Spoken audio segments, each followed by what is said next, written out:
Итак, здравствуйте. Скажите, пожалуйста, как меня слышно? Сильно дует ветер?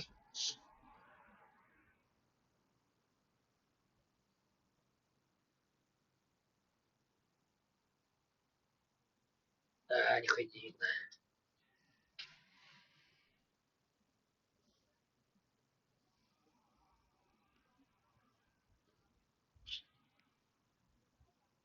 Отлично. Ну, подождем пару минуток.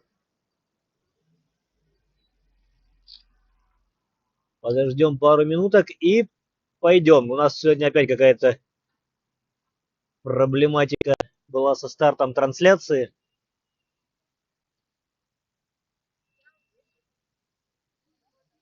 Пришлось создать новую экстренно.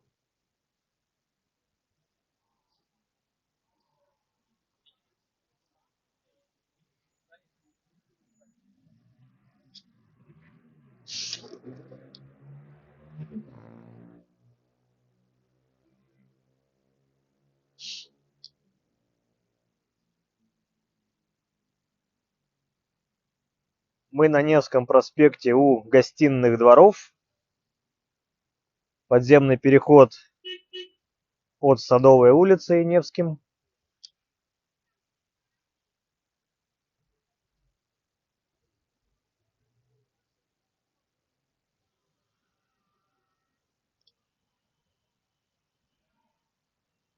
Очень солнечная сегодня погода, но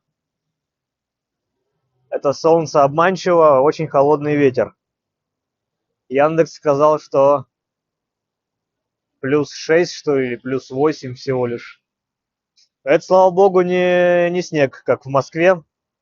Да, сегодня кто смотрел парад Победы на Красной площади, тот видел, что в Москве шел снег.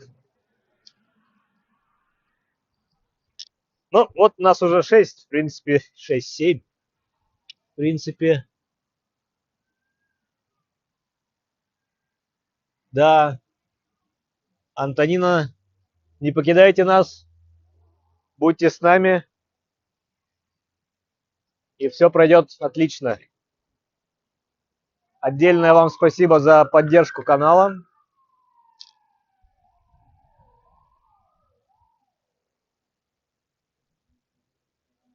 Ладно, начинаем двигаться.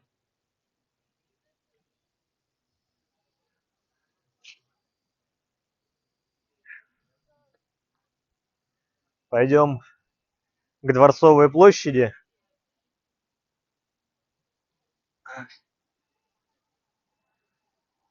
Ветер будет нам в лицо. К сожалению, в принципе, ветер будет. Но очень не хотелось. Ибо даже руки морозит.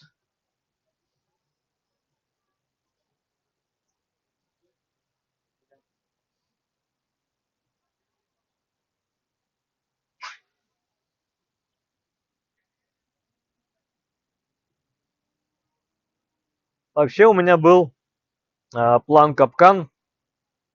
Именно в это время начать прогулку. И наш выход, наше начало должен был совпасть с автопробегом ретро-автомобилей по Невскому проспекту в сторону Дворцовой площади, но, как вот я сейчас вычитал, этот автопробег свершился в 11:30. Но вот, видимо, какого-то единого плана мероприятий не было, или были разные источники, и, соответственно, публиковали кто во что гораст.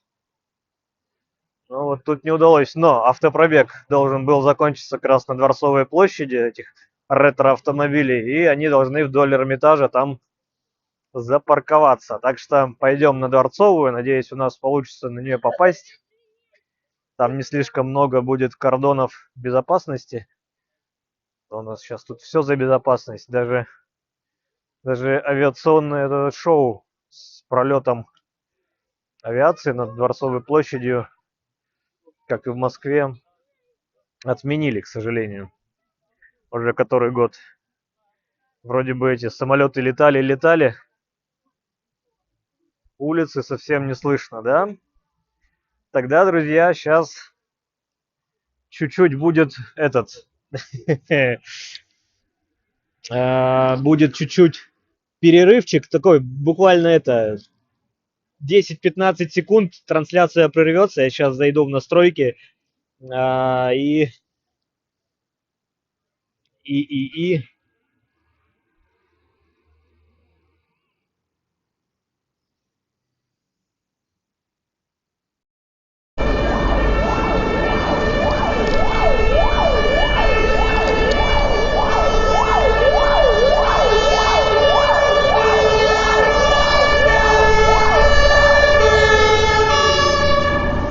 так, что-то там случилось в стороне Михайловского замка. Уже два наряда вижу, едут в ту сторону.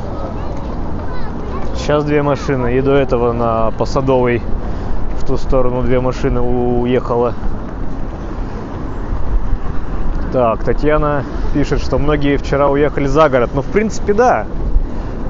Я вам не то чтобы там по секрету скажу, но непреложный факт, что многие петербуржцы на такие массовые праздники-то и в целом не ходят.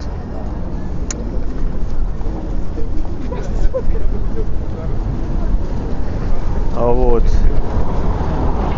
Ну, звуки города и, соответственно, шум от ветра тоже, наверное, будет. Так, у нас, как говорится, бьют часы на Думской башне. Без 15:03.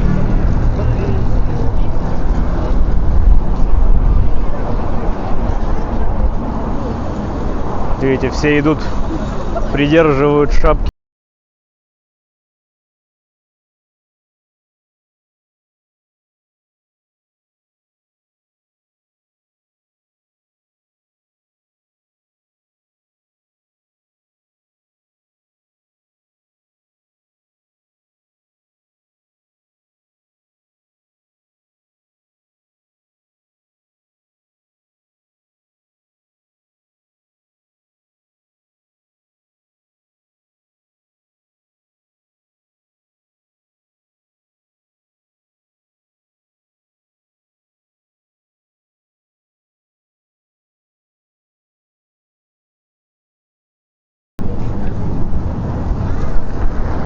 Тогда что-то я про то, что многие петербуржцы на такие мероприятия не ходят. Не любят они вот этих вот столпотворений. И все празднования отданы, можно сказать, на откуп туристам. Все для вас, дорогие. Все для вас. Ну и я здесь для вас.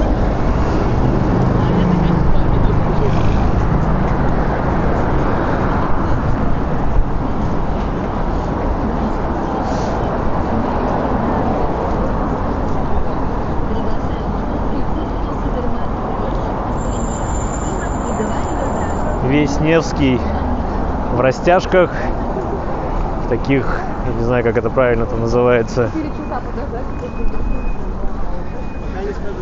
вимпела, хочется мне сказать, но не знаю, правильно ли. Флаги России, флаги красные всевозможных частей, наверное, фронтов. Великой Отечественной войны.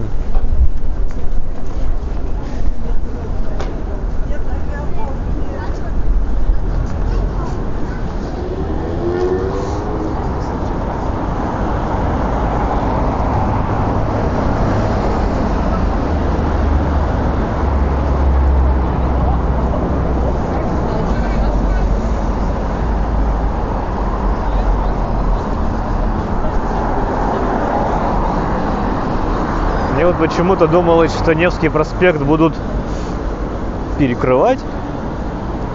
Хотя бы вот от канала Грибоедова, но посмотрим дальше.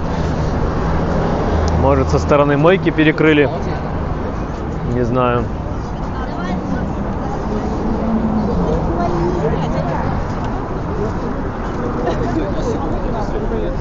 Оп-оп-оп. Чедогоп. Что-то я зря на ветер вышел. Ну, мы пойдем все еще по этой стороне Невского проспекта. Пока переходить не будем.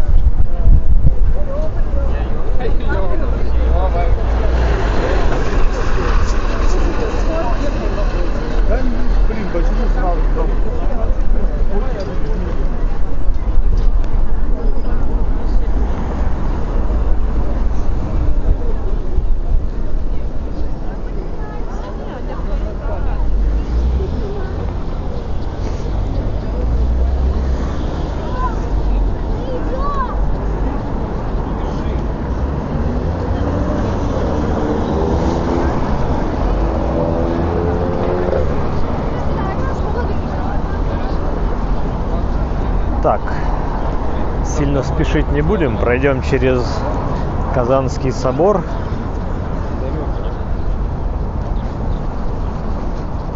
А то что мы все мимо да мимо. Сейчас мы идем, у нас под ногами вода, канал Грибоедова.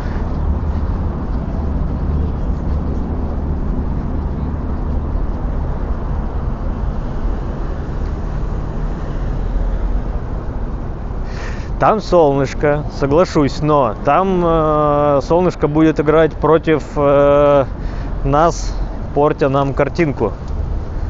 Поэтому я буду превозмогать все тягости и лишения и пойду в тени.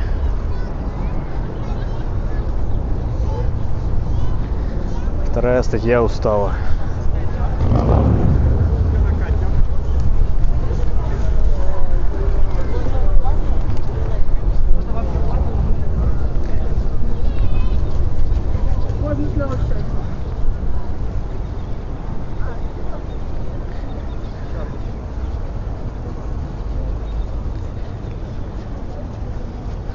Слушайте, и на солнце не сильно-то теплее.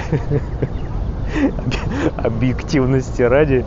Руки мерзнут и тут, и там.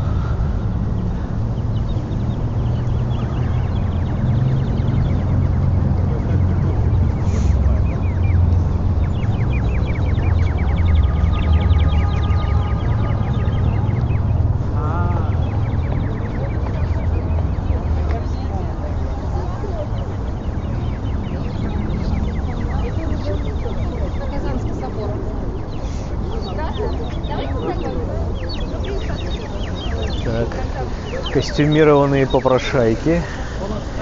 Остерегайтесь их.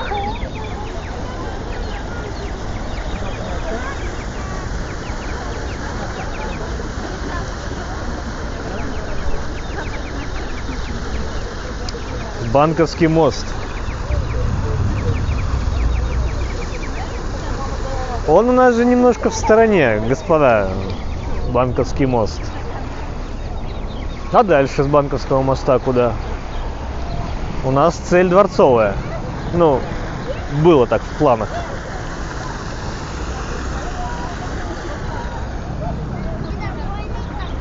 Слегка набожные люди.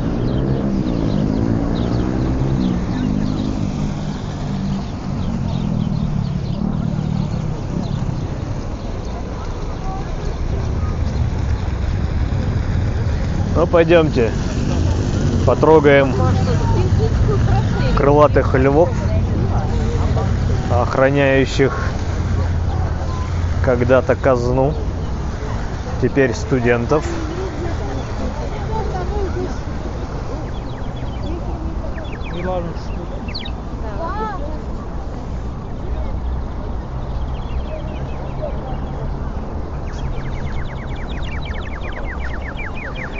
В 3 часа на Дворцовой площади должен будет начаться концерт 4-часовой. В 7 должны будут зажечь повторно растральные колонны.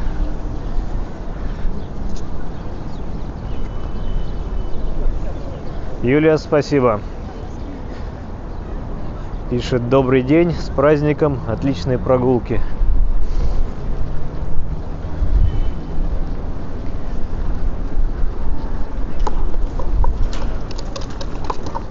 Елки-палки, слушайте, такой ветер, что тут это, стаканчики из-под кофе летают.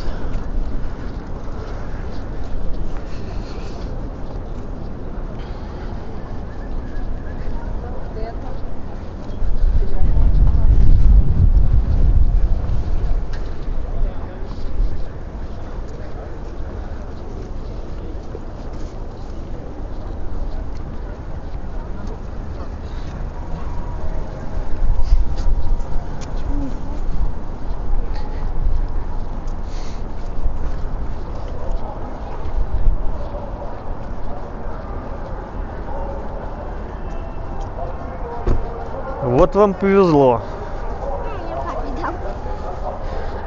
Алена пишет, что вам ветра не слышно.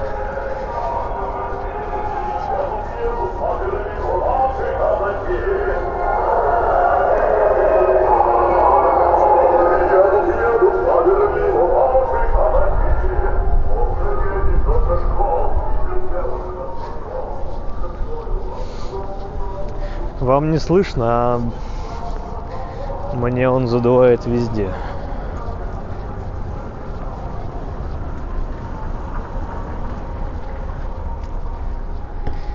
Я сразу предупреждаю, что могу некоторые сообщения не успеть прочитывать, ибо не всегда получается смотреть в экран. Да и мелковато, честно-то говоря, что я так сделал.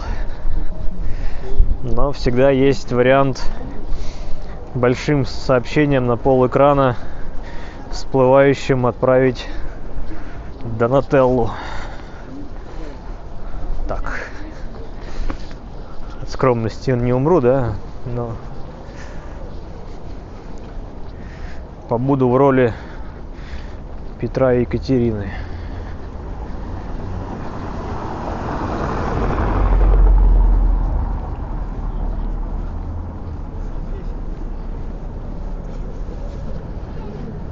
Да.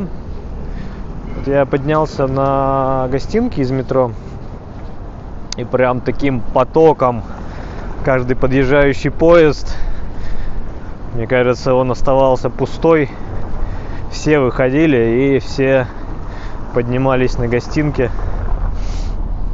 Ну и все в сторону Дворцовой. Ну, а у кого есть дача, тот, наверное, открывает в который раз дачный сезон шашлыками и банькой, может, у кого.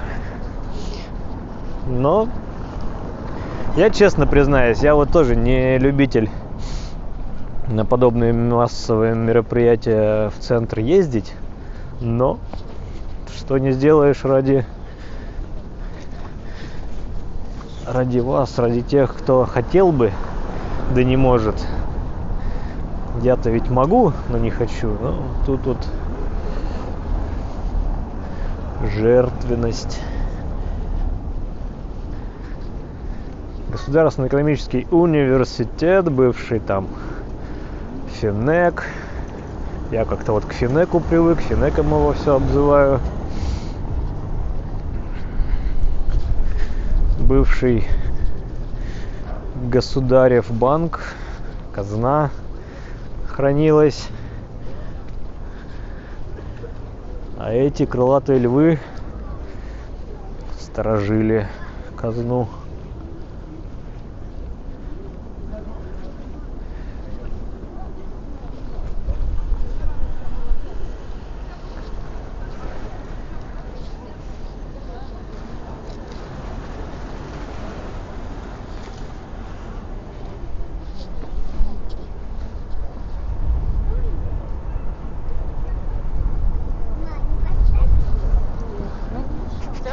Там с вами сфоткались еще. Так это у вас. Вот тут я сфотографировался, и люди даже и не заметили, что я к ним рядом оказался.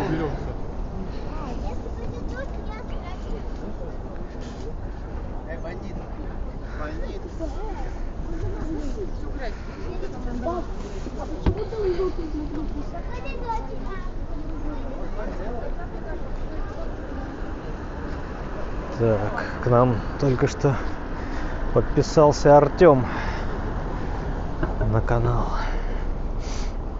Отлично. С почином.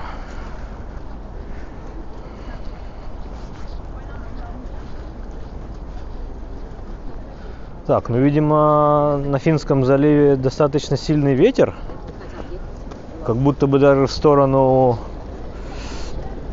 города, и поэтому немножко воды нагнало в Неву. Ну, соответственно, раз воды нагнало в Неву, значит, и поднялся уровень воды в реках и каналах.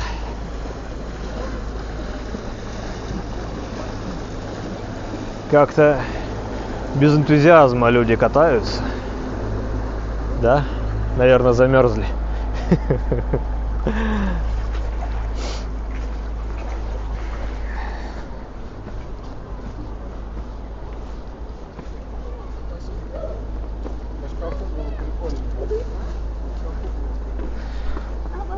Интересно, глубоко? Ладно, сделали по желаниям трудящихся приворот до Банковского моста. Возвращаемся обратно к Невскому проспекту. Давайте пройдем не мимо Казанского собора, а по... Я это даже что-то издалека не могу прочитать и выговорить. Переулок Сергея Тюленина. Такой типичный петербургский переулок.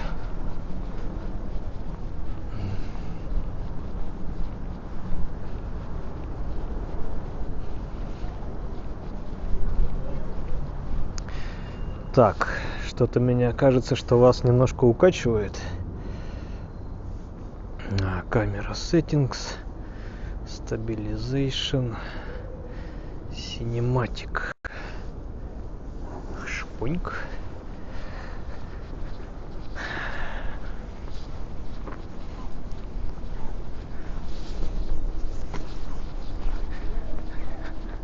Все торжество и все празднество, конечно же, на Невском. От Восстания до Дворцовой. Ну, в принципе, Невский-то весь, конечно, украшен. Но в целом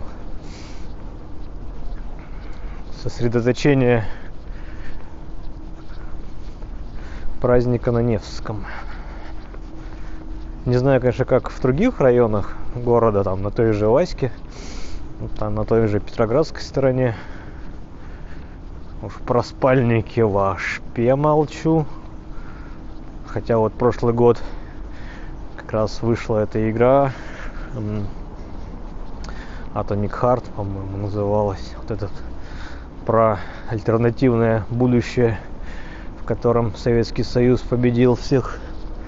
Да, и вот украшали город множеством красных флагов И по дизайну украшение очень было похоже на стиль оформления в игре.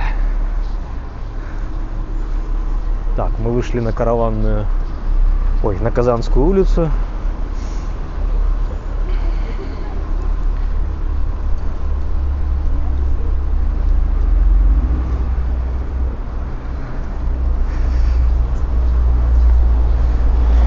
Так, донат, слушайте, донат, не знаю почему. Я вчера ссылку проверял, должна была работать.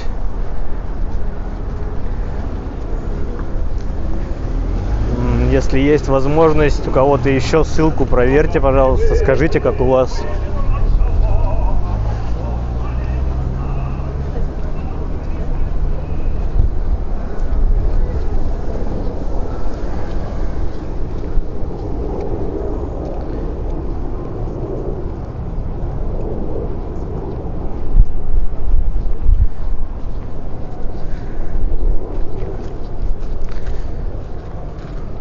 Вот QR-код я вчера не проверил, честно сказать, но не должен был поменяться.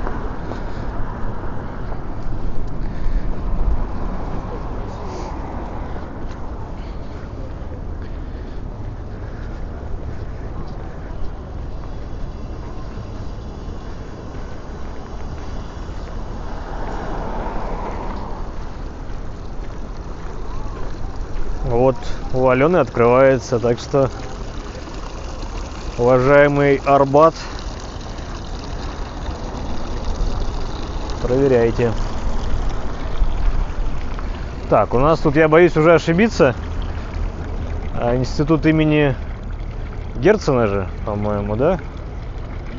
И вот тут в этом скверике такой фонтанчик для буквально голубей.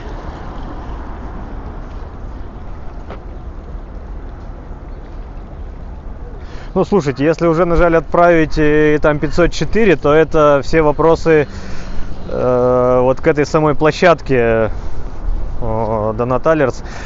Если громадное желание, можно воспользоваться второй ссылкой из описания к ролику. Это Boosty. Можно на Boosty отправить.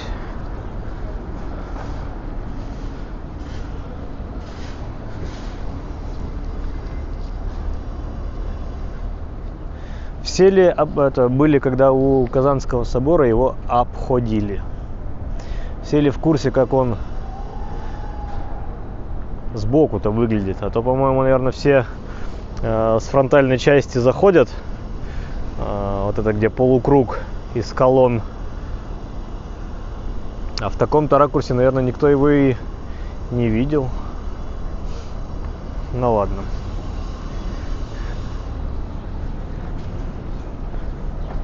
Прочитаем, что здесь памятник архитектуры. Ограда сооружена в 1811-12 годах. Архитектор Воронихин. Восстановлена Буммаш в 1978 году. Охраняется государством. Так, а здесь на первой рабочей демонстрации выступил с речью против самодержавия выдающийся пропагандист марксизма Плеханов. Вот так. 6 декабря 1876 года.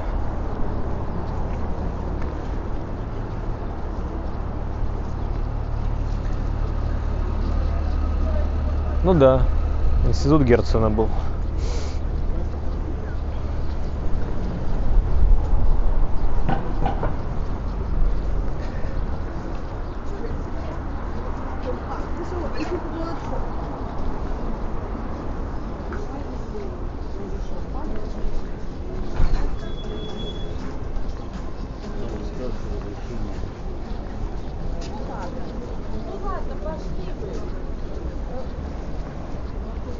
Нет, я сегодня нет. Завтра возможно. Повторите еще 200.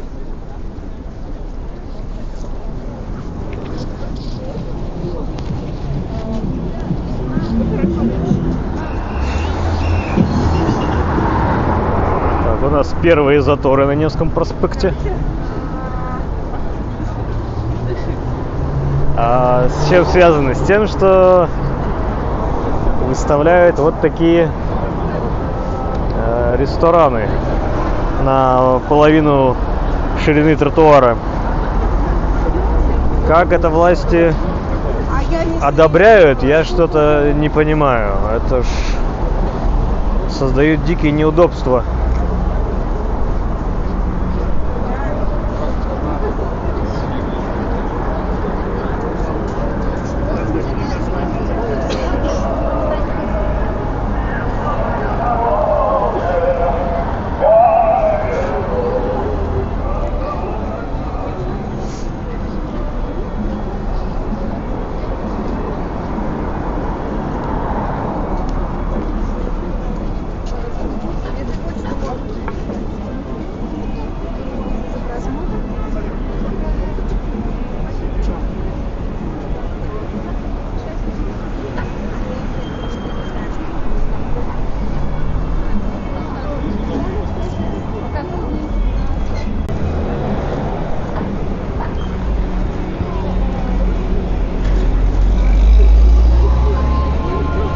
Так, ну в принципе будем здесь, наверное, переходить.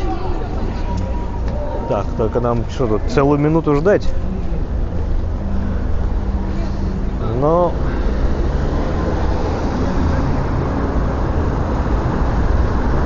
Аноним. Благодарю, солнечный Питер.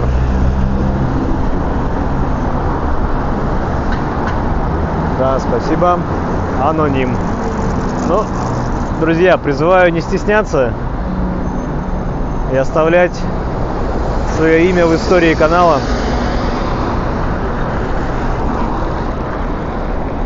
Что-то ребят совершенно не смущает езда по встречке. Очень странно.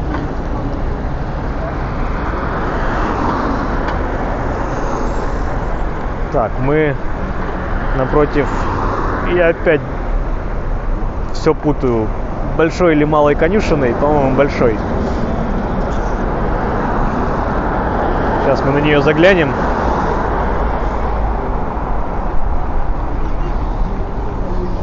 Сейчас мы на нее заглянем. Тут какой-то концерт. Скорее всего, уличные музыканты.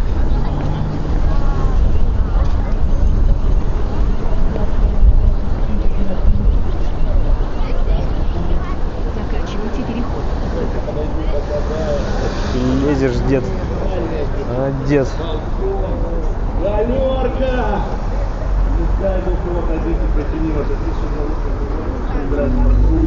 Сам немножко прогуляюсь, возвращаюсь и поем.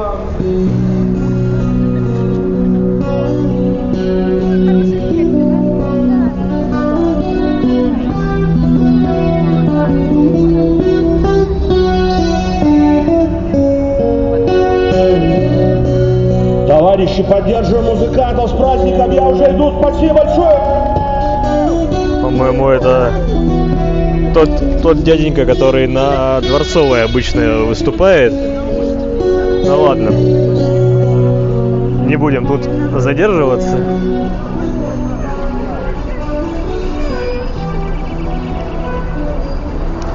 Видите, его сегодня с Дворцовой прогнали.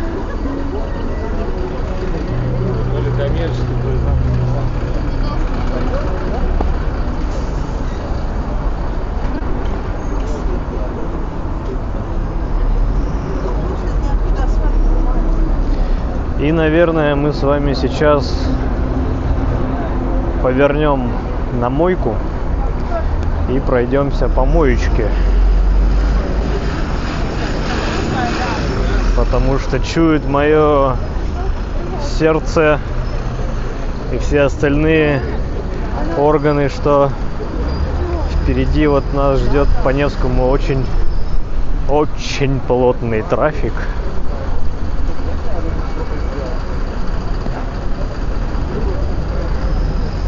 Вот, это Арбат, аноним.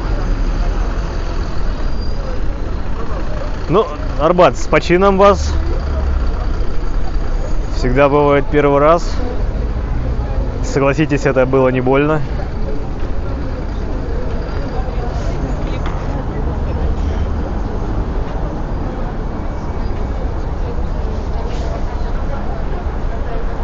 Да, вот мы, наверное, сейчас повернем направо, не будем на Морскую улицу уходить.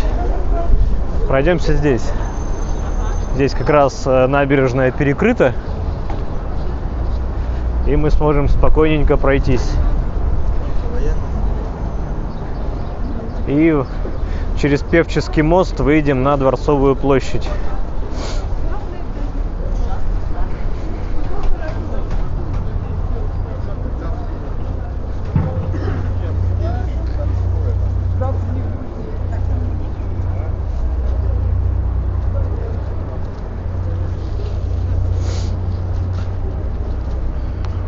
Покажу я вам. Вот мне всегда нравятся такого рода арки. Вы понимаете, что здесь это не какое-то там выкрашенное или отштукатуренное, это глазурированная плиточка. И это выложено еще тогда, изначально. И оно до сих пор сохранено в таком замечательном состоянии. Есть, конечно, вот эти арочные проезды во дворы, которые просто закрашена эта плитка, просто, как мне кажется, очень вандально и преступно. Видите, она даже на свету переливается, отражая.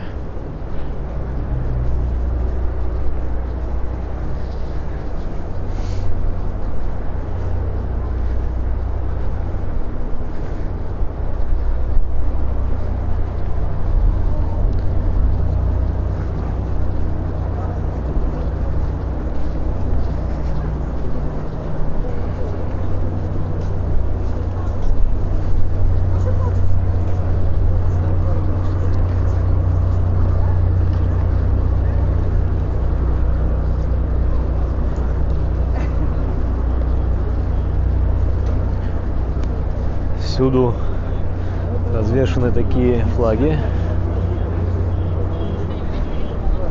ордена Кутузова.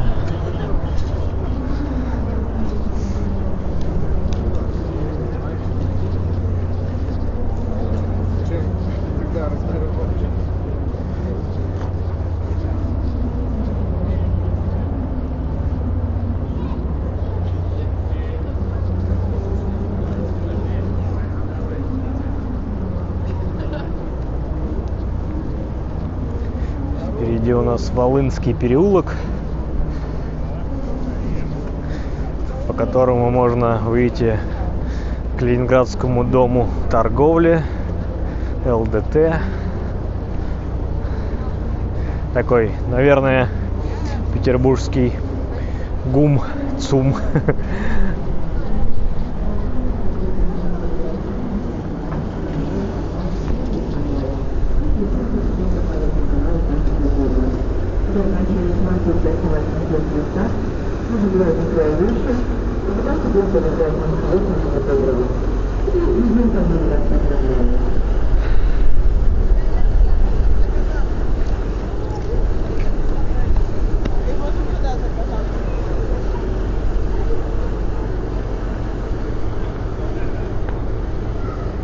Ну и наш маршрут не обходится без каких-то исторических все-таки вещей.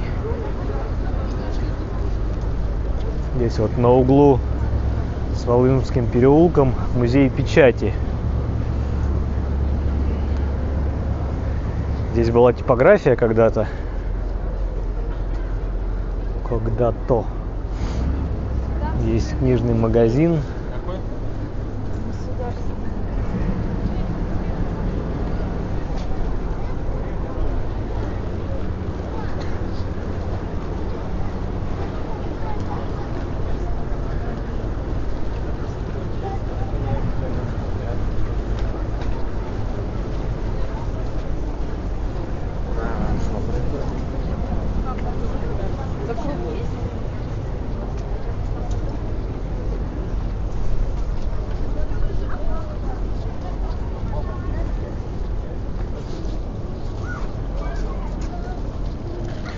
Очень много семей с детьми.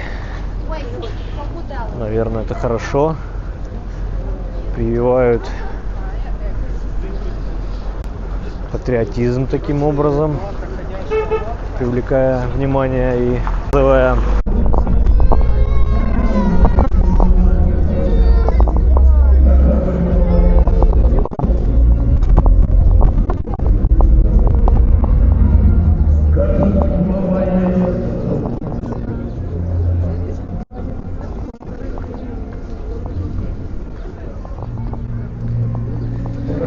Не знаю, друзья, как тут у нас с трансляцией. Видимо, или глушилки здесь, или из-за того, что очень много людей на одной сотовой этой вышке связь дико плохая.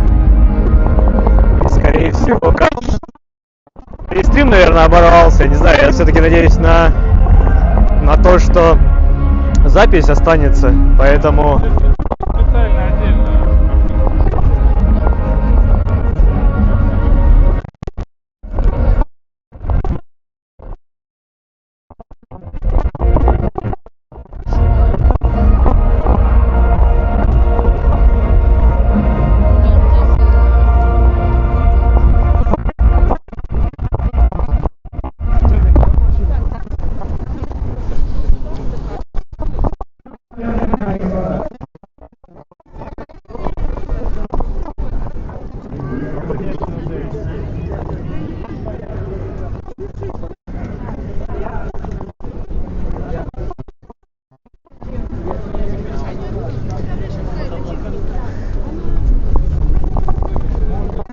Мы сейчас с Дворцовой уйдем. В принципе, здесь сильно концерта мы смотреть уж не будем. Вот, надо будет выйти с Дворцовой. Пойдем сейчас в сторону Исаакиевского собора. И, может быть, давайте вдоль Невы.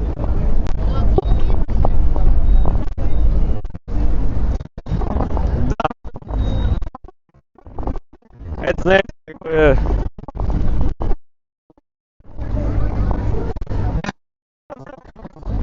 Мегафон лагает, а стыдно почему-то мне. Так, а где тут выход? Господа! Выход.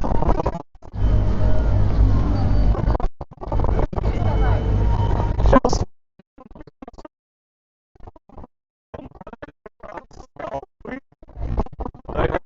У нас тут будет стабильный танец. Это, как раз, кстати, один из минусов этих всех массовых мероприятий. Проблемы со связью. Это так всегда, еще не знаю.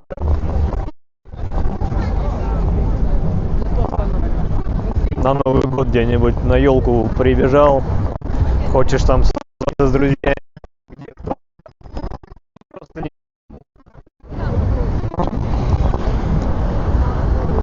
Корабли. На теплом салоне. Звук шакалит.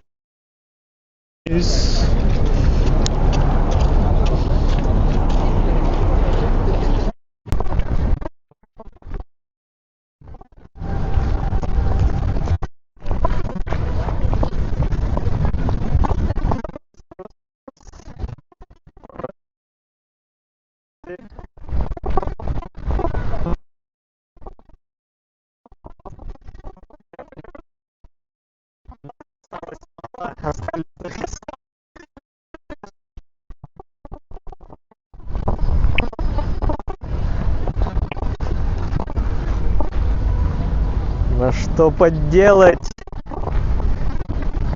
Нас сотовый оператор подводит. Не вывозит.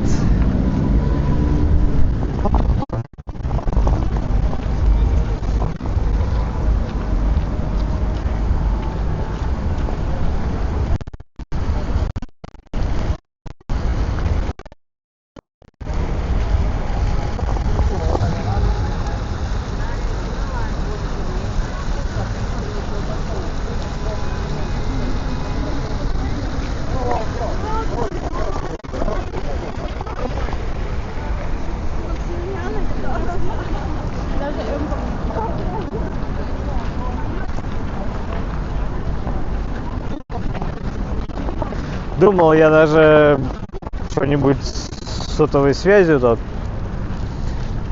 попереигрывать, но по факту, будь то МТС, будь то Билайн, в такие дни абсолютно все чертовски плохо.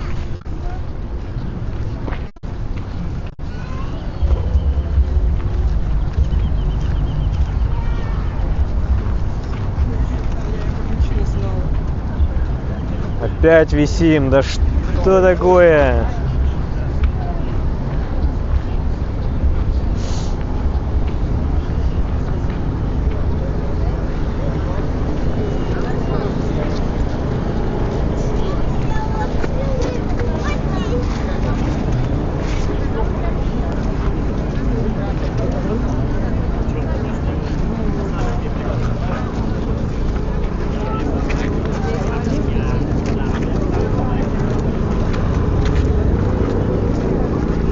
Да, ухожу. Я пытаюсь уйти и пойти в сторону Медного всадника. Так что пока постоим на светофоре. Да, по-моему, 19 апреля было открытие, по-моему.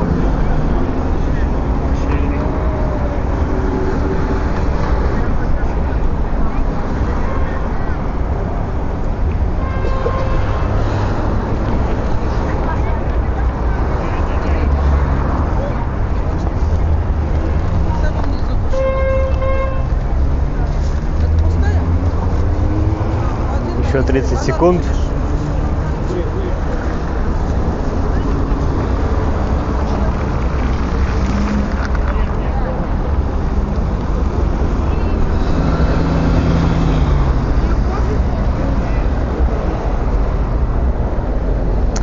Сейчас вот перебежим на набережную. Все. Стартуем.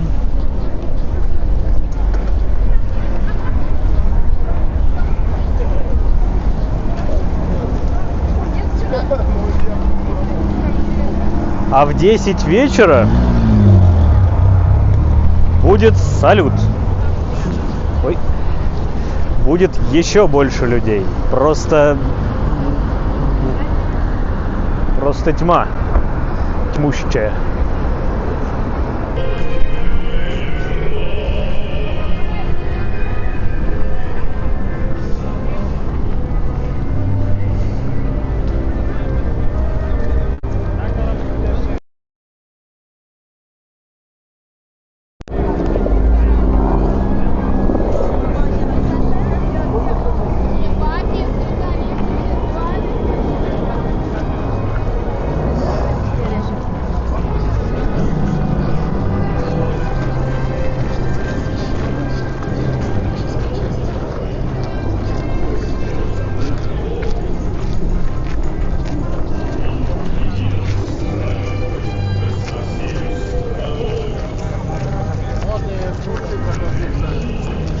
Ну, прям не знаю, в такую погоду идти на кораблик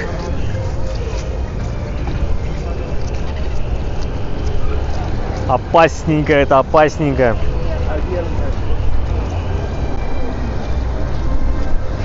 Фига он дикое. Такси.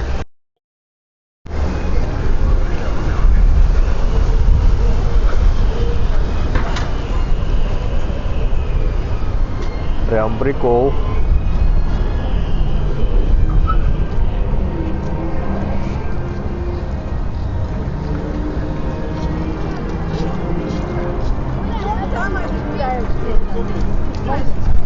Чайки прям на месте могут себе позволить зависать в воздухе.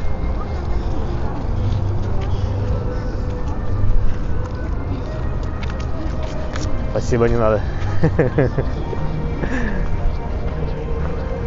Не совсем трезвые зазывалы на корабельные прогулки, назову их так. Так, здесь у нас Петр Плотник.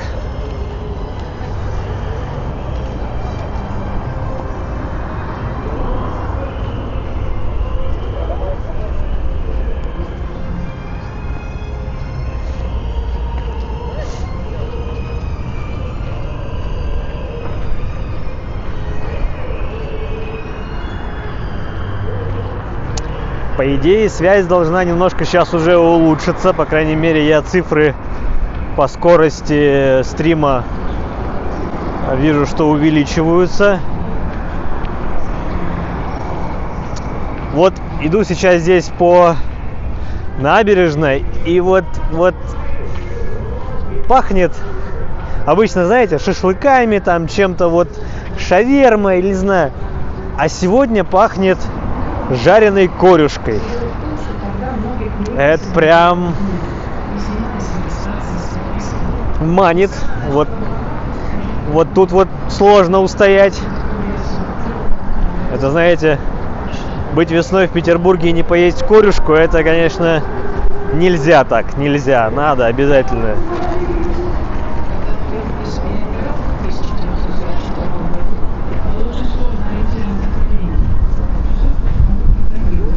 Просто ветер космос. Эти флаги телепает кошмарно. Так, переключимся на вот эту камеру.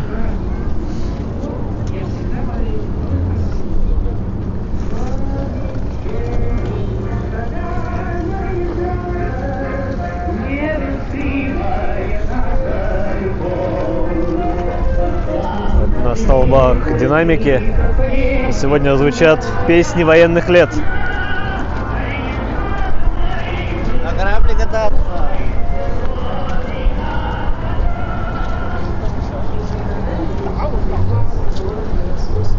Вот здесь на набережной в этих бутышках корюшка, картофель по-деревенски, пыво. Цены, конечно, совсем не гуманные. Хотя, слушайте, порцайка 550 рублей пойдете.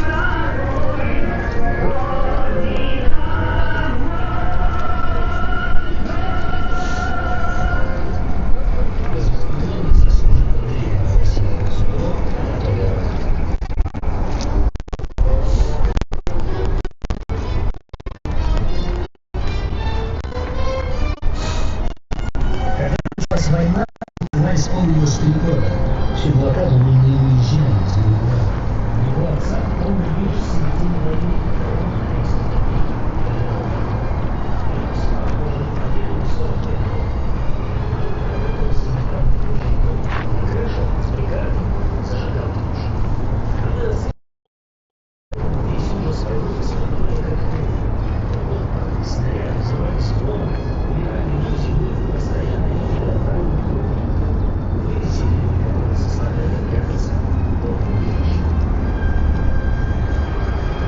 Дворцовый мост, растральная колонна, кунсткамера.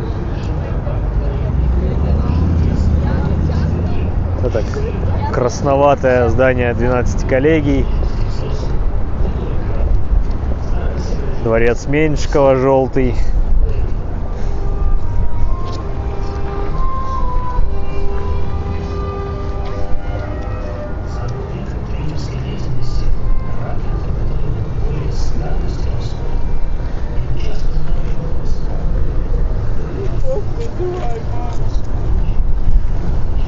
О, смотрите, чайки ловят фигуры.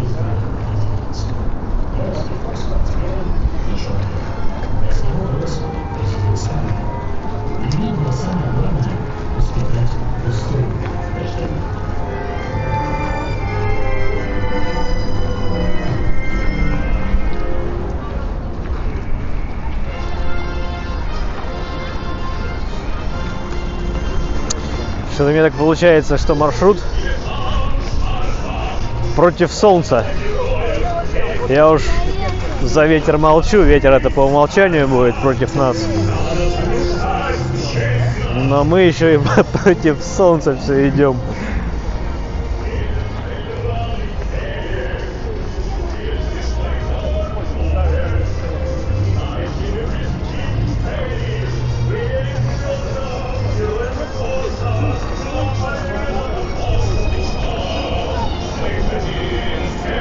Вот я не удивлюсь, если еще YouTube авторские права заявит на музыкальное сопровождение.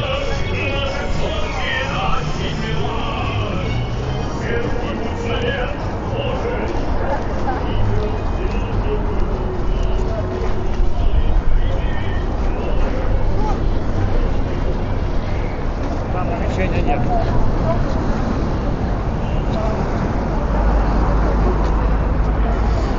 Дорогие друзья, если кто-то на трансляции еще живой есть, пожалуйста, напишите весточку. Да. Давайте понажимаем что-нибудь.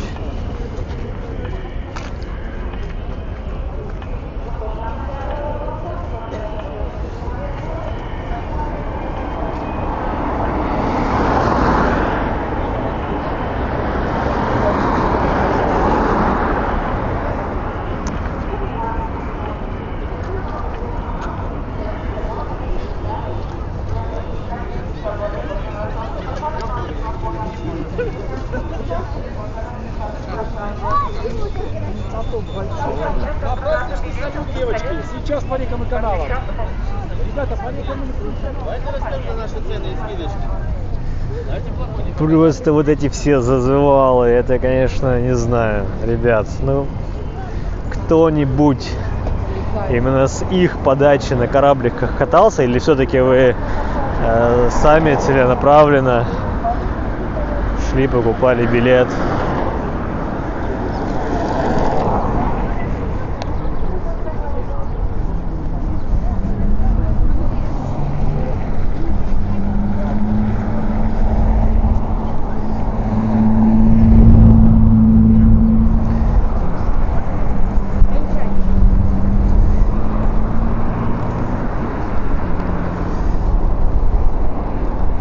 Да, Дворцовый мост самый нарядный и праздничный, пишет Антонина. Абсолютно каждое слово поддерживаю.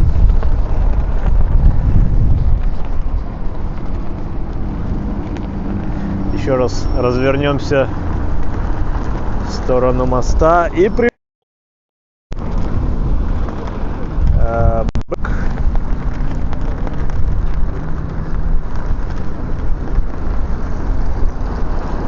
весь в флагах. Кому как ударение удобней, ставьте сами.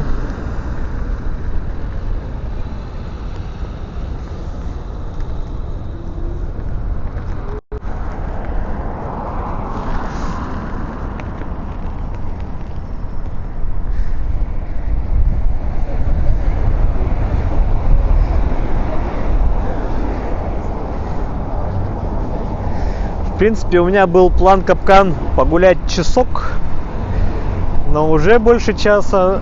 Но с учетом того, что у нас, можно считать, немножко со стартом я пролюбился, немножко у нас пропала Дворцовая площадь с замечательной связью, поэтому походим чуточку еще.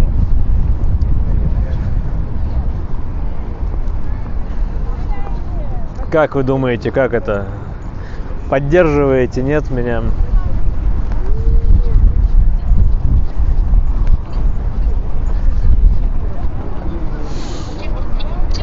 Вот.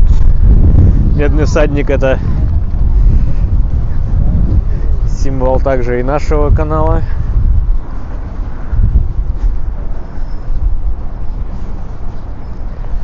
Так, что я все этого медного всадника буду людей показывать?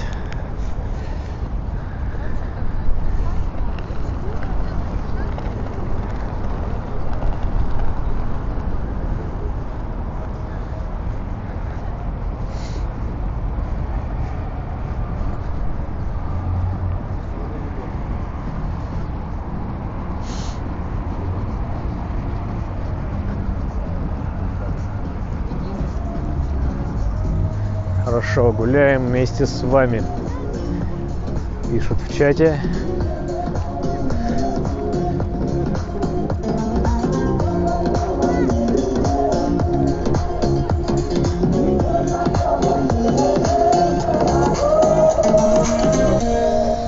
Ой, да уж.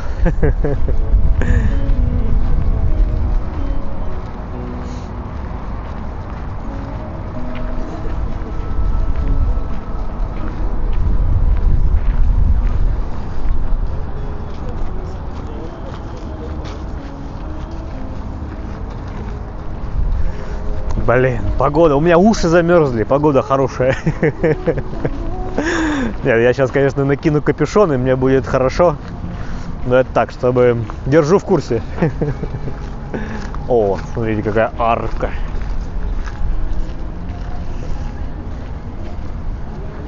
У нас справа Конституционный суд Russian Federation, а слева библиотека национальная. А сами мы в Александровском саду. Пожалуйста. Липы, по-моему, цветут. Эти вот желтенькие — это цветки, а не листья.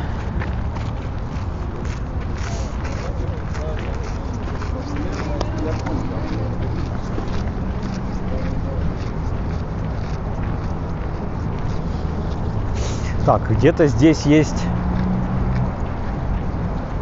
Александровский или какой-то дуб, но мы сейчас найдем.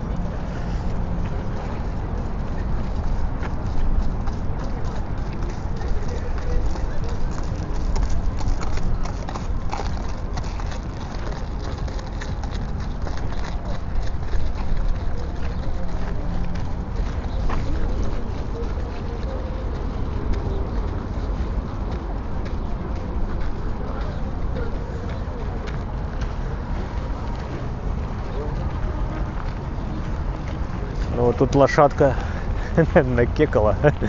И, конечно же, никто за ней не прибрал. Или что, ли будут прибирать? Нет, не будут.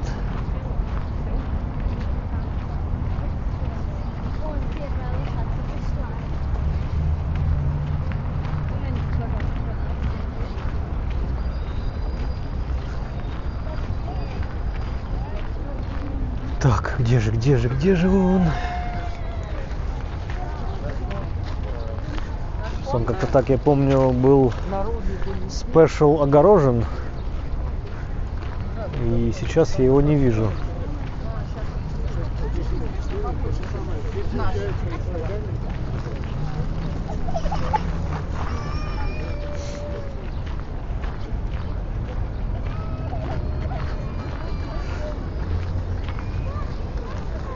Не вижу. Это как назло, знаете, это... Когда не надо... А, вот, вижу, все надо. Только это, отчаялся, уже думал, и ладно. И сразу увидел. Сейчас я подойду и прочитаем, что там я хотел вам показать. Вот люди делают замечательные фотографии на фоне Исаакиевского собора. Прошли, крича, гости из Малайзии, походу. Вот. Видите, у нас тут огорожен. Такое громадное дерево. И нет таблички. Нет таблички, но если у кого-то есть возможность, гляньте на Яндекс.Картах. Он отмечен. Должен быть это дерево.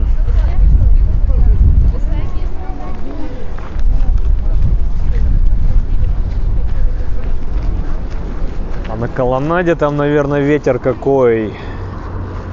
Ну-ка посмотрим, как там люди комфортно ли себя чувствуют. Всем ли там нравится. Вижу очередь на лестницу, видите, там справа люди начинают спускаться, какой-то затор у них. А есть вариант, и нам обещают, что вот сейчас, где леса, где вот эти фигуры, то можно будет тоже выходить и подниматься. Это, наверное, будет вообще самая высокая локация, ну, как минимум, в этой местности. Вот, я же говорю, Александровский дуб Александра II. Вот он.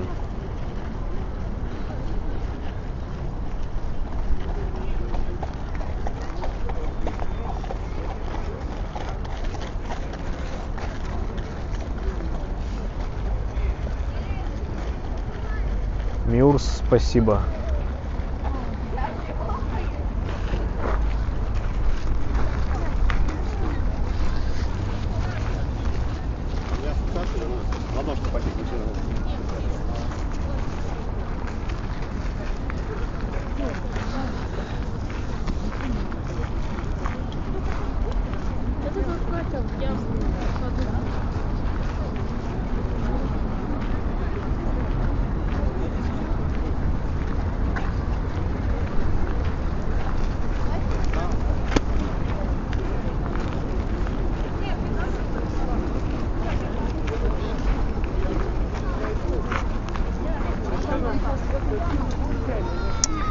Ну, тут у нас опять какое-то столпотворение намечается.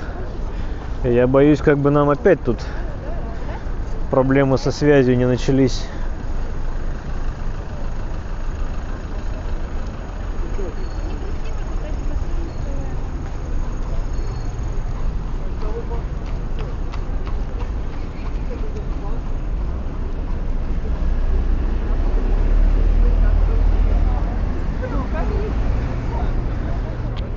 Покручусь, поверчусь со всех сторон, пока у нас светофор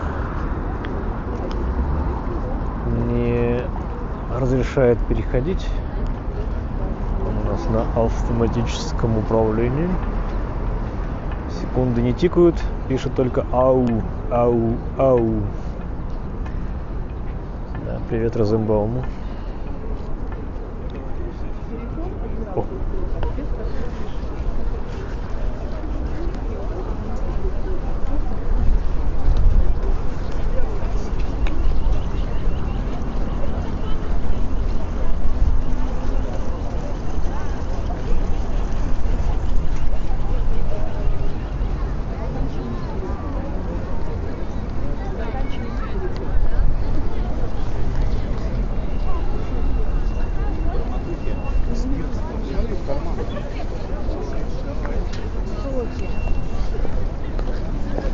Со всех сторон.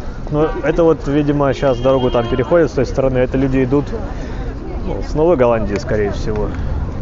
А кто-то, наоборот, в сторону Новой Голландии. Но мы идем в сторону Синего моста,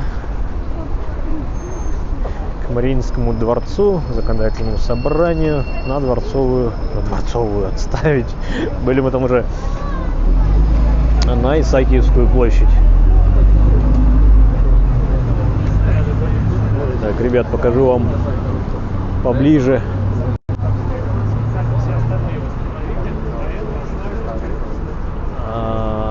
Специально не заделывали. В общем, при бомбежке Ленинграда в блокаду попадали и по Исаакиевскому собору.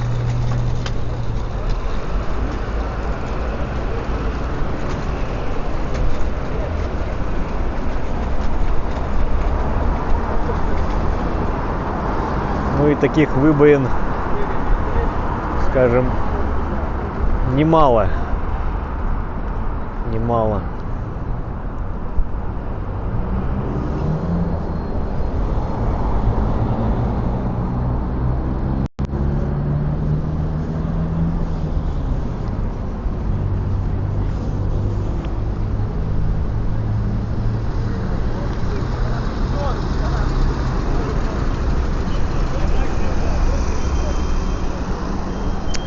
Каждый проявляет патриотизм по-своему. Ну, наверное, имеет право.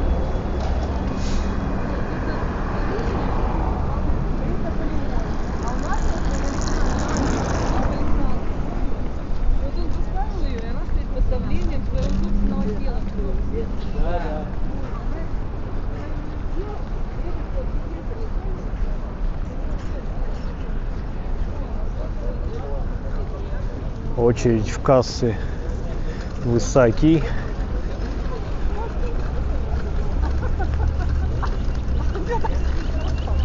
Да, я хочу, чтобы... Не лучшее время. Что ты думаешь? Да, в следующий раз. Очень много туристов. Настя, закрой, ты стала, вот, опять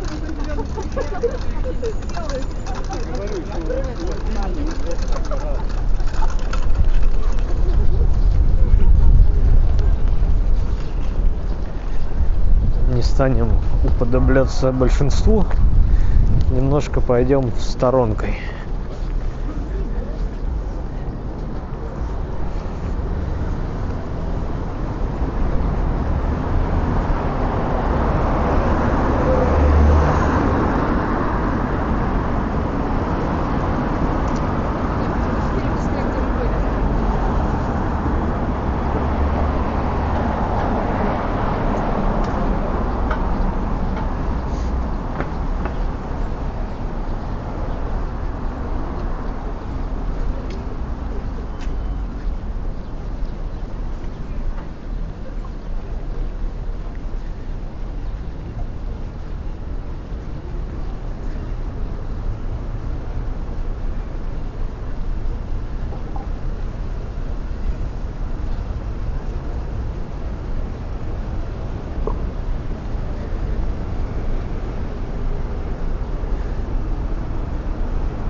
Здесь у нас на площади памятник уникальный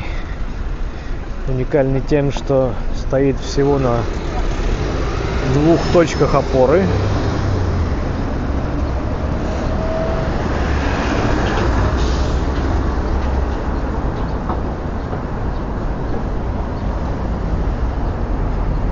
Так, что у нас здесь, по-моему,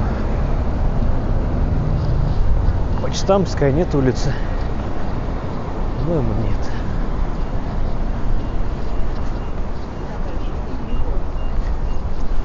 Или Почтамтская.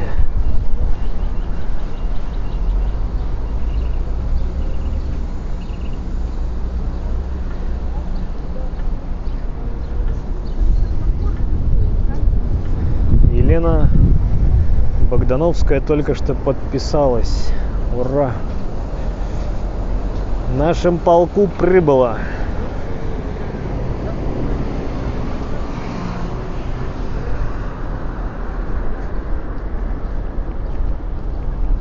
Гостиница Астория.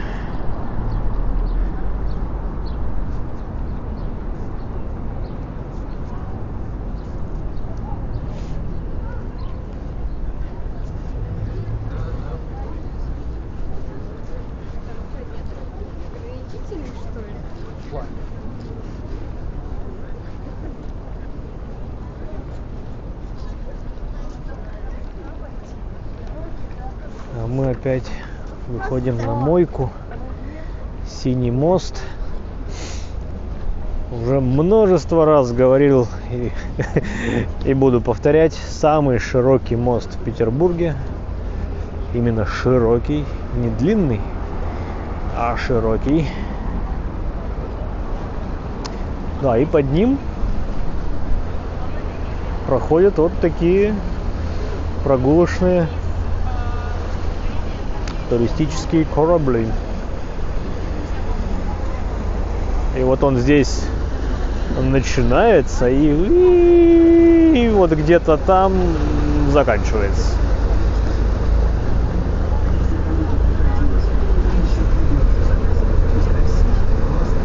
Можно просто рукой дотронуться. И она трансформировалась в мойку.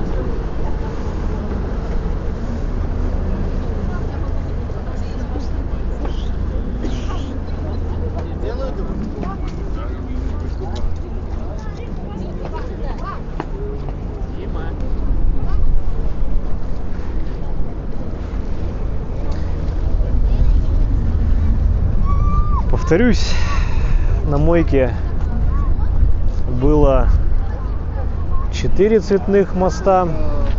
Ну, они-то и остались, только один из них цвет потерял. Желтый, синий, красный и зеленый. Синий, красный точно помню. Тот, что зеленый, теперь певческий. Так, наверное, сейчас обратно включим широкий угол.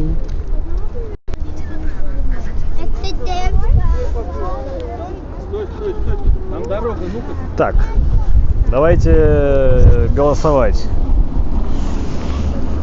Ты видишь люди. С таким замечательным видом давайте голосовать. Продолжаем ли мы прогулку?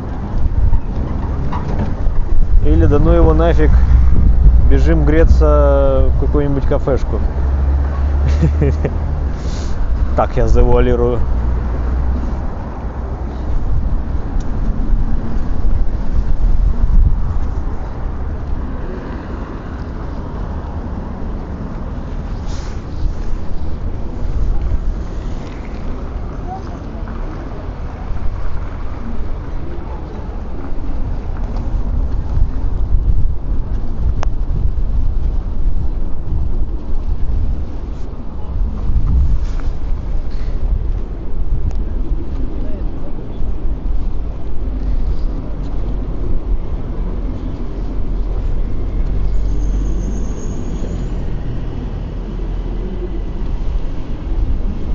Из вариантов мы можем пойти или по Вознесенскому проспекту, или переулками в сторону Сенной площади. Вот это сейчас камеру так ветер шарашит. Ну, я не то, что там замерз, я больше прощупываю ваш интерес. Готовы ли вы дальше быть со мной, гулять по Петербургу?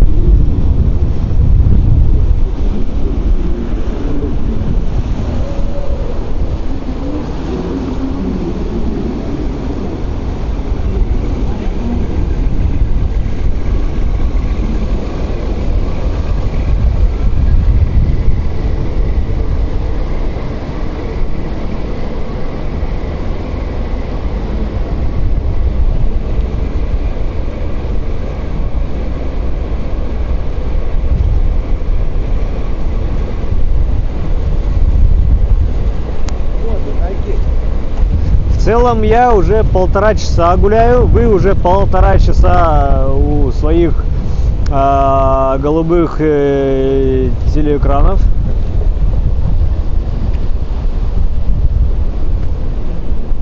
В принципе, нам ничего не мешает и не останавливать продолжать начатое.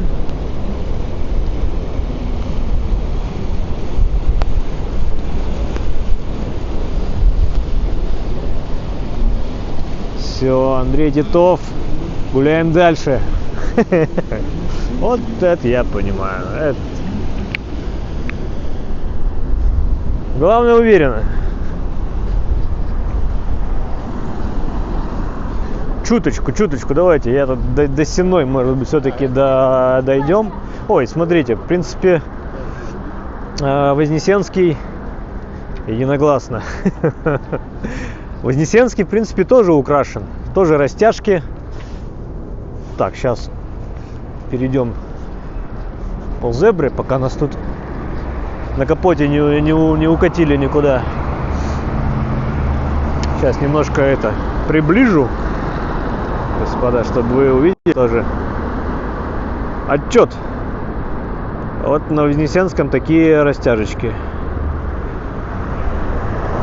Немного иные, нежели на Невском,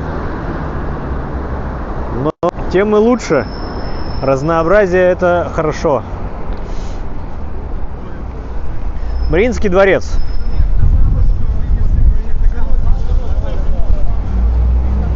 Ныне в нем находится законодательное собрание Санкт-Петербурга. Когда-то в дореволюционное время площадь делилась на как минимум на две части. Отдельно была Исаакиевская, отдельно была вот здесь поближе к дворцу. На площади был рынок рабочих.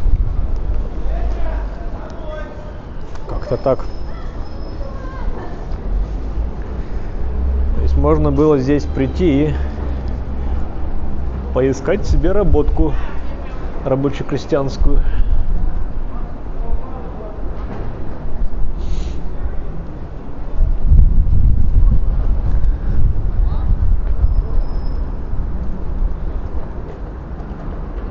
Как вам вид?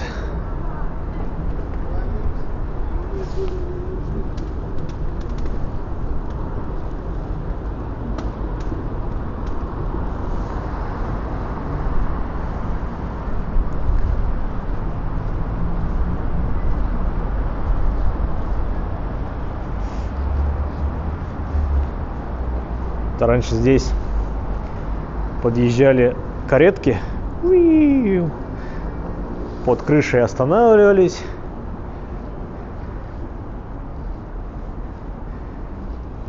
Княгиня Мария, или кто она там была, поправьте, все знайки и знатоки, выходила преспокойно.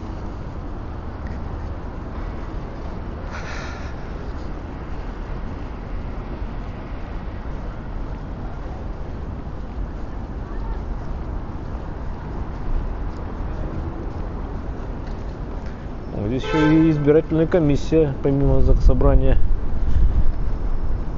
располагается. Тут, наверное, какой-нибудь мрамор.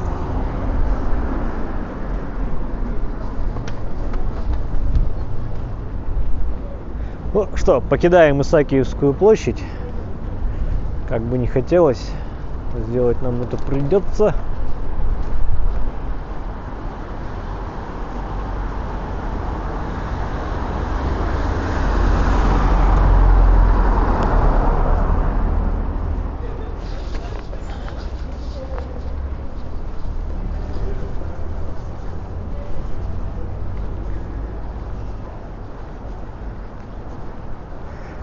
Так, и получится, что мы сейчас выйдем снова на Казанскую, по-моему, на Казанскую улицу. Вот сейчас выйдем, прочитаем какой-нибудь целеуказатель с номером дома. Ну а сейчас мы на переулке Антоненко.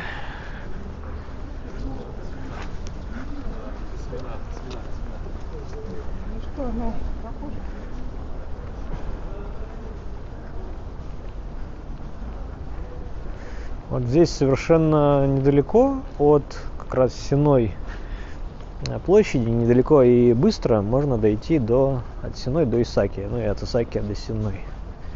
Как раз вот по Антоненко, дальше мы повернем направо и на следующем же сразу налево. Мимо дома процентщицы из романа Достоевского «Преступление и наказание». Окажемся на Сенной.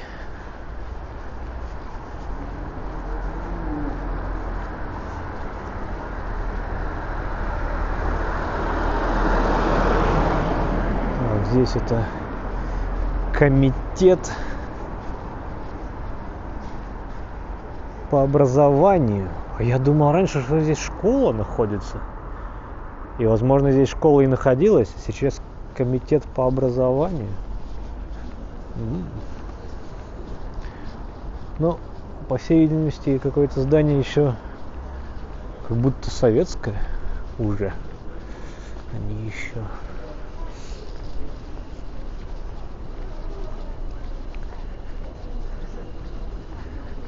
Ну да. Добьем прогулку до 2 часов. Ну тут или... Так, проверим батарейку, кстати. Так, я тут немножко проверил батарейку, и надо принять меры. то мы до 2 часов-то и не добили бы. Сейчас куда-нибудь вырулим на какую-нибудь скамеечку.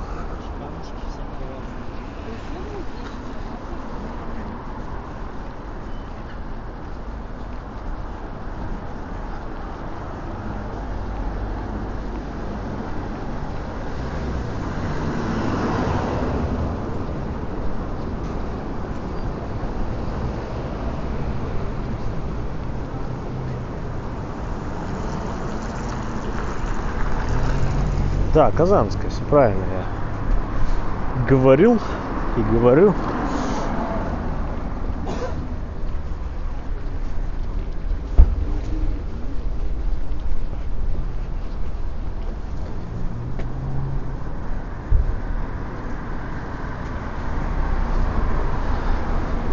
О себе.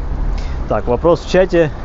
Родился ли я в Петербурге и чуть-чуть о себе. Ну, ребят,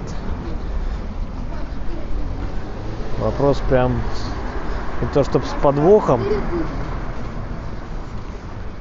но провокационный. Нет, я не из Петербурга. Живу уже больше 10 лет. Люблю этот город и делюсь с вами кустики выращивать. Делюсь с вами его видами, тем, что сам для себя открываю, и тем, что мне самому в нем нравится.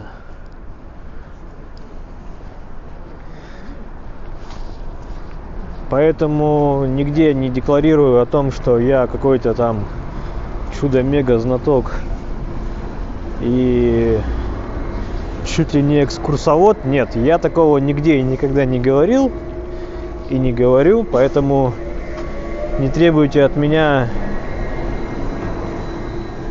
того, чего нет. То, знаете, некоторые в комментариях начинают вопросы задавать, типа, а почему вот вы про то не рассказали, а вот там вот то было, что ты не сказал. Ну, во-первых, я и всего знать не могу, во-вторых, нельзя объять необъятное. Если начать рассказывать про каждый дом, а в целом про каждый дом можно так или иначе рассказать, потому что мы ходим по местам как минимум с 300-летней историей, которая не потеряна, которая записана и, можно сказать, высечена в камне. Правильно? Правильно.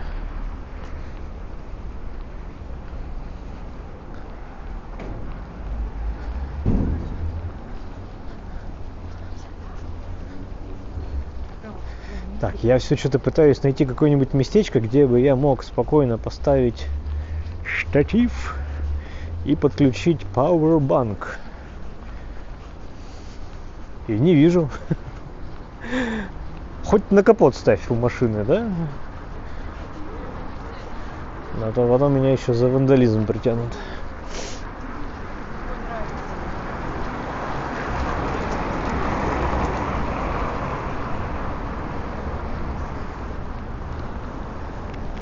Так, сейчас я вот прям на тротуаре, прям с видом на Федора Ивановича, Федора Михайловича, как Достоевского, батюшки-то. Так.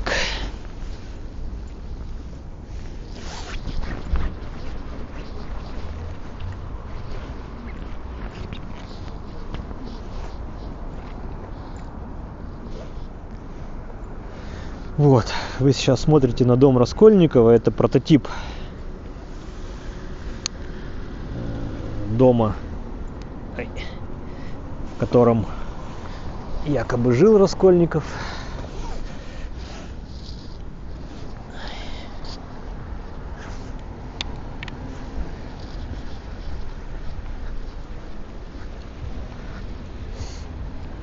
Трагические судьбы людей этой местности Петербурга послужили Достоевскому основой его страстной проповеди добра для всего человечества.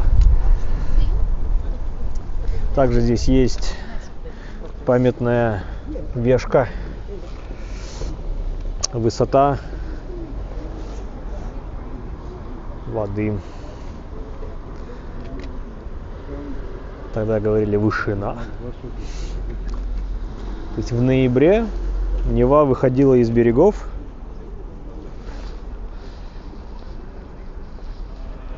Не весной, да, как он обычно бывает, а по осени, что тоже интересно.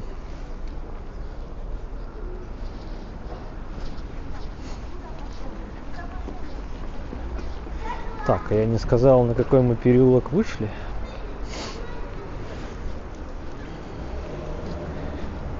Не хочу ошибиться, поэтому сейчас подсмотрю табличку. Столярный. Мы на Столярном переулке. Как не трудно, наверное, догадаться, скорее всего, здесь преимущественно селились рабочие столярной профессии. Так, подергаем. Конечно же, закрыто.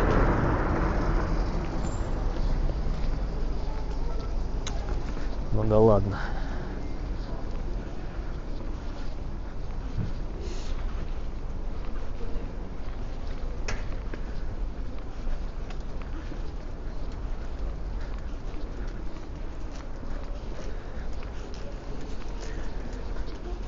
Везде в центре парковка, ну опять же, кому интересно, парковка платная, здесь отмечена синей разделительной полосой.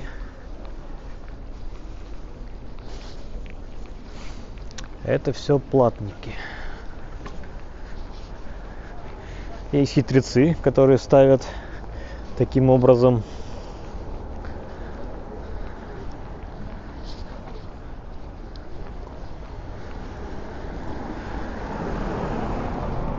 О, знаете, нет, не знаете.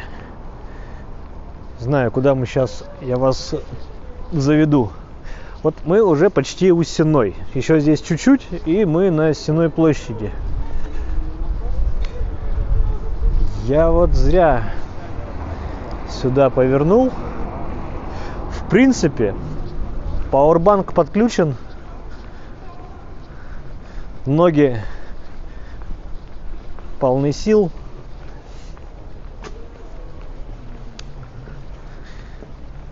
Пойдем к Бергольц-центру. Такая есть локация, общественное место с множеством, ну не таким уж прям вообще множеством, но с каким-то количеством заведений, где можно перекусить и плюс оставить деньги в обмен на какие-то из товаров. Вот мы сейчас посмотрим. Тихие улочки, да.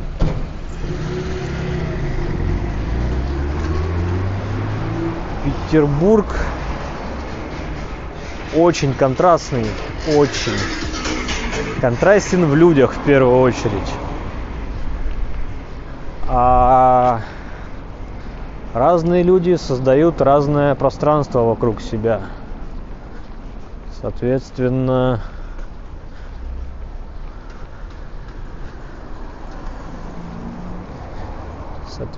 это пространство называется Петербург.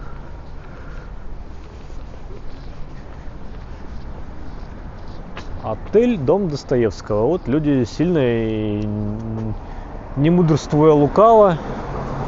Вот опять Федор Михайлович Достоевский жил в этом доме 2 годика. Вот понимаете, Достоевский поснимал квартирку, ну, квартирку не маленькую, наверняка. Вообще Достоевский любил снимать и жить в квартирах, которые... Аноним еще раз задонатил 200 рублей. Достоевский любил снимать квартиры, которые выходят углом на перекресток. И, как правило, в угловой комнате устраивал себе кабинет. Вот, с таким видом на перспективу улицы. Так, я вот сейчас боюсь потеряться в этих сейчас закоулках. Вообще мы идем к Бергольц-центру сейчас. Открою карты. Открою. И вот я не могу открыть. Если вы можете открыть карту и можете меня чуть-чуть поправить, если я иду неправильно. К Бергольц-центру.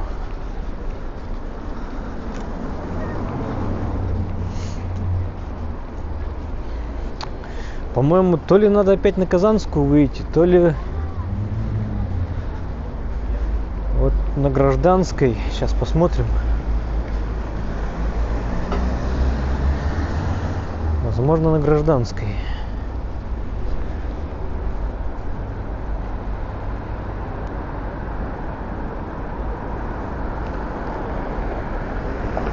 Пожалуйста, загуглите Бергольц-центр на Казанской улице или на Гражданской.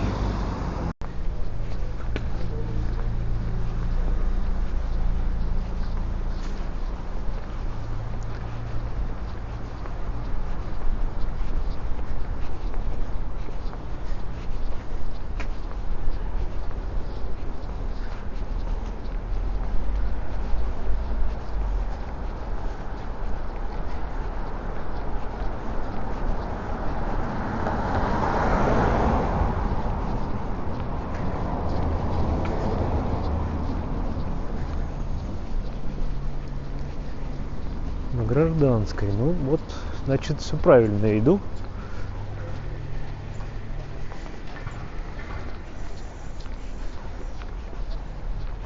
Ага, вот оно, это здание. Наверху стеклянные перила одного из ресторанов. Тут мы перейдем. Так, и тут мы включим широкий угол. А, мы на широком угле и так. Сарямба.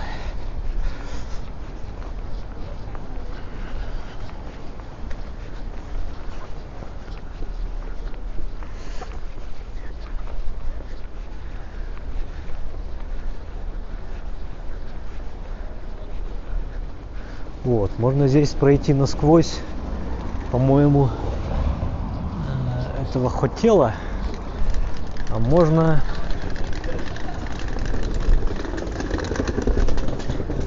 зайти в арочку.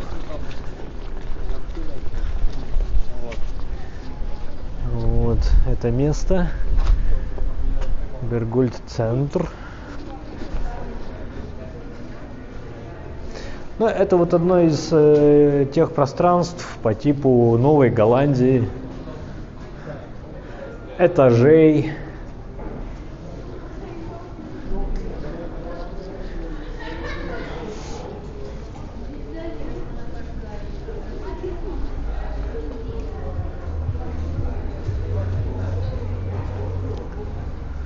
Понятно. Что вы там делаете?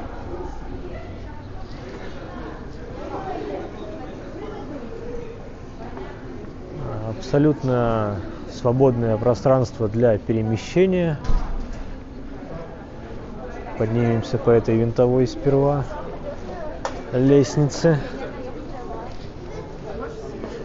Вот в Сене на Сенной площади есть новое пространство такого же плана, называется Сена. Там очень похожая винтовая лестница есть.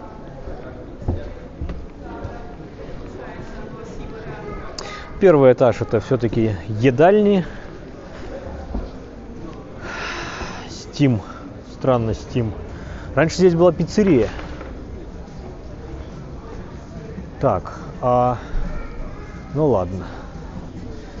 Здесь нас не хотят пускать. Мы пойдем другим путем. Вот, Oversize Pizza Club.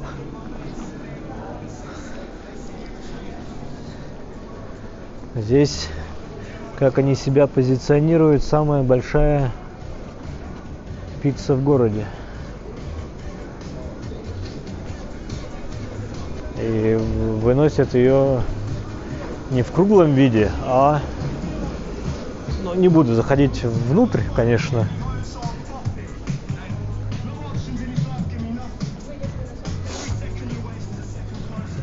А сразу такой треугольничком. Так, здесь что у нас? Бар. Какой-то из баров. Вот, поднимемся на самый верх. Здесь вроде как смотровая есть. Ну и вот посмотрим, что же на этой смотровой с самого верха будет видно.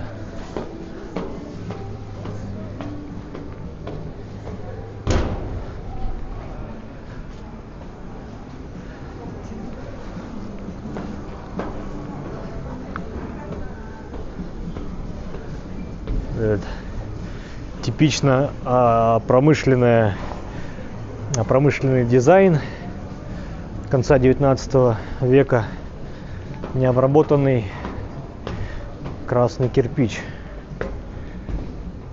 Это как раз для зданий промышленного назначения использовалось. Потому что зачем для промышленного здания делать красивую отделку? Логично? Логично. Так, мы уже на уровне, надо посчитать, 1, 2, 3, 4, 5 этажей.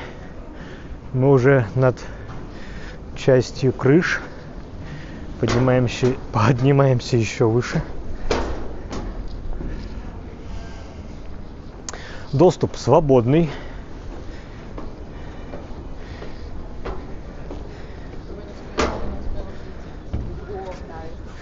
Ну вот.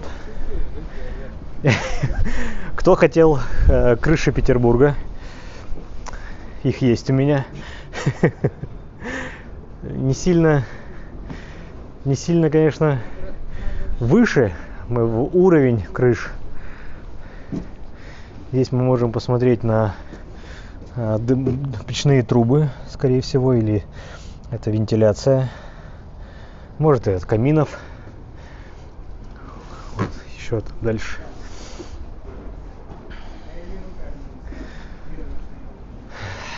Так, приближу вас к куполу.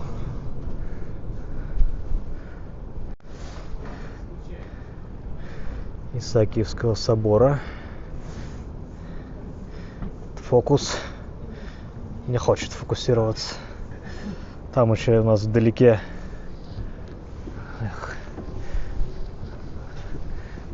любители решеток. Вдалеке Лахта-центр виднеется. Ну, вот тут Исаакий. Так, сейчас попробуем определить, что у нас за купола. Скорее всего, это Никольский собор. Купола. Левее должен быть Троицкий собор, но я его не вижу. Видимо, он там за домами, за крышами. Вот этот вот возвышается над крышами здания гостиницы «Азимут». Так. Ну, а здесь это в направлении уже Сенной площади. Ничего не видно. О, колокол. Не знаю, слышно ли вам.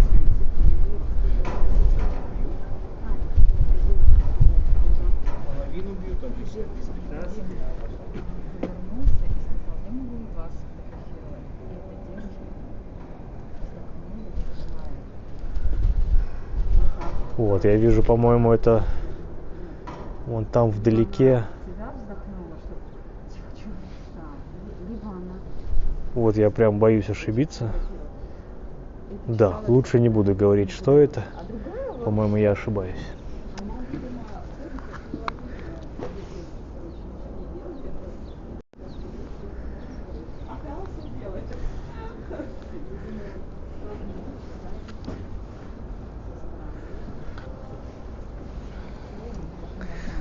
Ну, мне нечего добавить.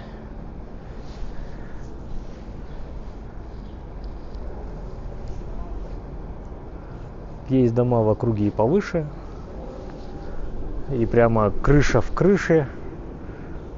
Что-то вот эти вот мансардные этажи, конечно, не лучшее решение, но опять же, земля была дорогая, люди были готовы на все и жить практически в любых условиях. Кто-то жил там в 9-комнатных квартирах, а кто-то ютился в углу. Да, люди не комнату снимали, да, как сейчас, а люди снимали угол, а то и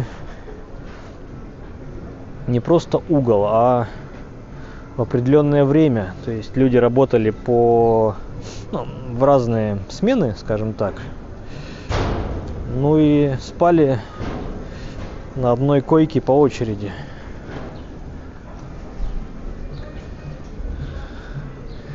Такая вот была индустриализация.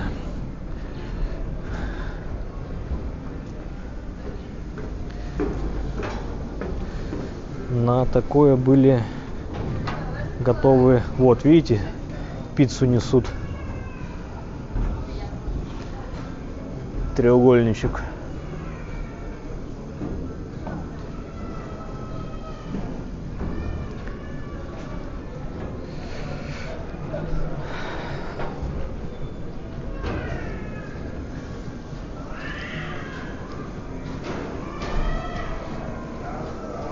Да-да, как профессор Преображенский.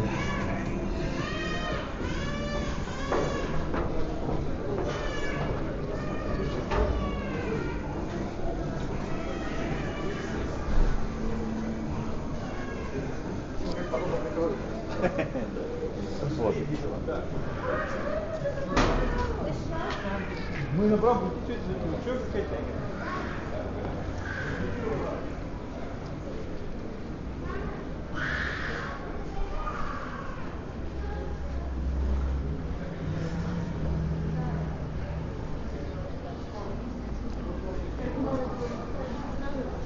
Покидаем Бергольц-центр.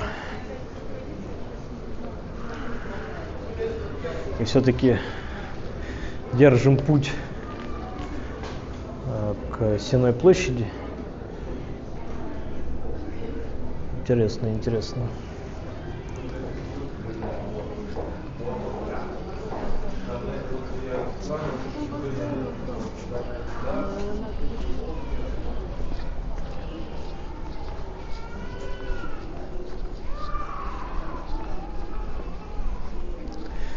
Так, вышли вновь на Гражданскую улицу.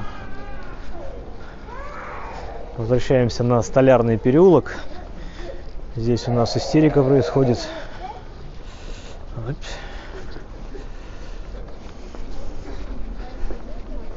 Все.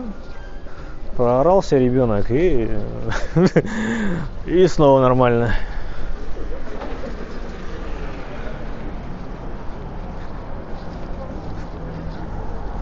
Так, на Столярном переулке опять прошли вот справа дом Раскольникова. Попытка номер 2 попасть на Сенную. Пройдемся через проходной двор, через дворик, через который все местные срезают себе дорогу.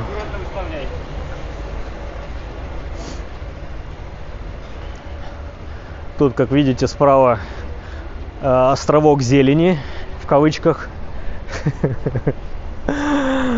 Вот для тех, кто держит домашних животных в лице собак, где им здесь их выгуливать? Вот здесь, вот на этом чудесном газоне?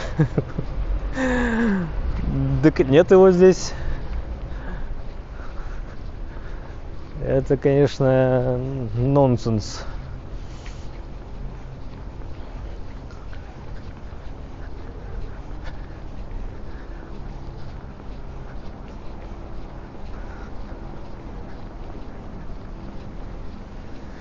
Вот, перекресток, угол Столярного и Казначейской улицы. Мы поворачиваем налево и ныряем в первую же арку. Так, здесь на втором этаже сало. Все, кто хочет жить в Петербурге в центре на Сенной, пожалуйста. Вот так. На Казначейскую и ныряем в первую же арку. И идем насквозь. Опять же, я это никаких тайн не открываю, так делают местные. Здесь история про технические решения того времени. Видите, вот стена плоская, но есть выступающие части. Это контрфорсы. Это усиление стены, дабы она не упала, не завалилась. Таким образом усиляли. Вот до сих пор люди не совсем, как мне кажется, адекватно реагируют на человека с камерой. Это как век назад было, так до сих пор и осталось. Здесь странное, может показаться, сооружение, но, видимо, у нас под двором есть или это бомбоубежище, или это просто подвесной двор. То есть там какие-то складские помещения были, или складские, или котельни, или прачечные. Тут уж кому как повезло. Вот. Мы такие раз через дворик. Ворота здесь всегда открыты. Если их кто-то закроет, то они будут, конечно же, мгновенно выломаны, потому что эта дорога, эта тропа через этот двор исторически сложившаяся.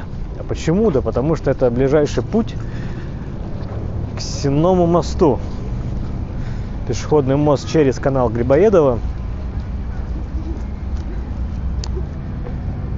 Вот нам поясняет Петр, что это сооружение вентканал бомбоубежище. Ну, как я и сказал. Вот. Собственно, это кратчайший путь со Столярного переулка на Сенную площадь. Пересекаем канал Грибоедова вновь. Как говорится, не опять основа.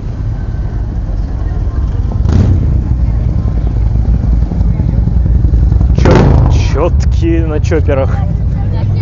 Просто кошмар. И мы на Сенной. Ныне сеном здесь уже не торгуют. И слава богу.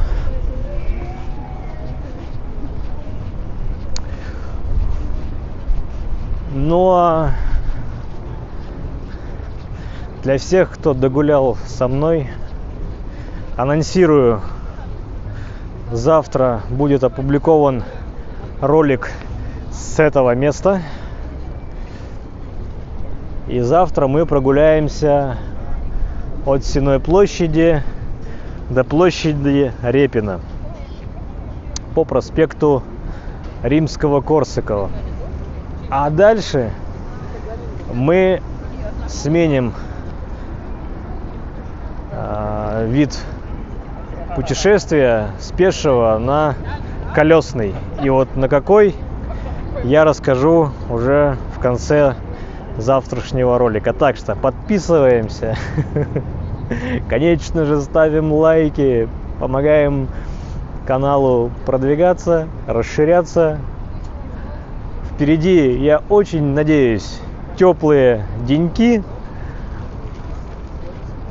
А это значит, будет больше возможностей гулять по Петербургу и делиться с вами его прекрасными видами. Поэтому спасибо, что были со мной.